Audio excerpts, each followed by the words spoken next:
Nous lisons au chapitre 3, verset 21, au livre de l'Apocalypse.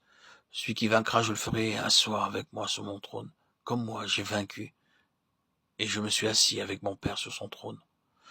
Le Seigneur spécifie celui qui vaincra, comme moi aussi j'ai vaincu. Comment notre Seigneur Jésus a-t-il vaincu? Il n'a jamais vaincu le diable, simplement par des miracles. Bien que le Seigneur ait accompli beaucoup de miracles durant 3 ans, le diable ne fut pas défait et vaincu simplement par les miracles. Pendant ces 3 années, le Seigneur prêcha beaucoup de sermons. Mais même par ce moyen, le diable ne fut pas vaincu. Ce n'est qu'en mourant, en étant enseveli et en ressuscitant. Ce n'est que de cette seule manière que le Seigneur Jésus-Christ a vaincu le diable. Prenons un exemple. Ceux qui sont musulmans croient à la naissance virginale du Seigneur Jésus. Les musulmans enseignent que le Seigneur Jésus est né de la Vierge Marie. Ils croient aussi à tous les miracles accomplis par Jésus. De même, ils prétendent qu'il n'a jamais commis de péché. Ils croient qu'il a été crucifié. Mais ils affirment qu'il descendit de la croix sans y être réellement mort, de sorte qu'il remonta au ciel vivant sans être passé par la mort et l'ensevelissement. Ils disent aussi qu'il reviendra, mais en ce qui concerne sa mort et sa résurrection, ils n'y croient pas vraiment.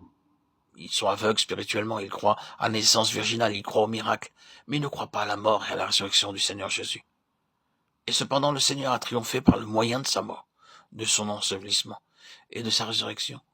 Dans l'Épître aux Romains, chapitre 6, versets 5 à 10, il est dit « En effet, si nous sommes devenus une même plante avec lui par la conformité à sa mort, nous le serons aussi par la conformité à sa résurrection, sachant que notre vieil homme a été crucifié avec lui, afin que le corps du péché fût détruit, pour que nous ne soyons plus esclaves du péché. Car celui qui est mort est libre du péché. Or, si nous sommes morts avec Christ, nous croyons que nous vivrons aussi avec lui, sachant que Christ, ressuscité des morts, ne meurt plus. La mort n'a plus de pouvoir sur lui, car il est mort et c'est pour le péché qu'il est mort, une fois pour toutes. Il est revenu à la vie et c'est pour Dieu qu'il vit.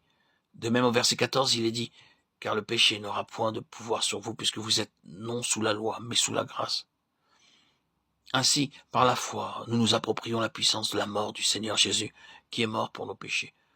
Nous nous approprions la puissance de son ensevelissement par lequel notre vieil homme est enseveli.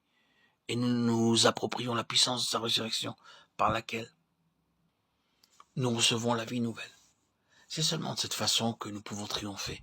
Sans la victoire que le Seigneur Jésus a remportée à la croix par sa mort, son ensevelissement et sa résurrection, nous ne pouvons pas vaincre nous-mêmes.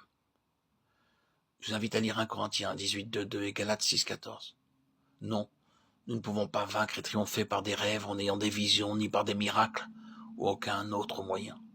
Nous triomphons en mourant de la mort du Seigneur Jésus, en nous appropriant et en proclamant la puissance de sa résurrection jour après jour.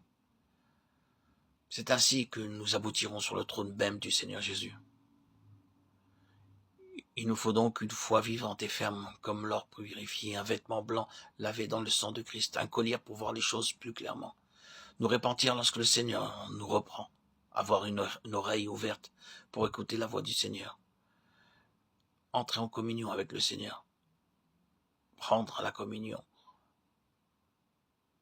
l'appropriation par la foi de la victoire du Seigneur en nous appropriant la puissance de sa mort, de son ensevelissement et de sa résurrection jour après jour, sans dépendre de nos propres efforts, nous permettront d'accéder au trône. Nous parviendrons au trône, où nous régnerons avec Christ pour toujours. Que le Seigneur fasse de sa parole notre expérience.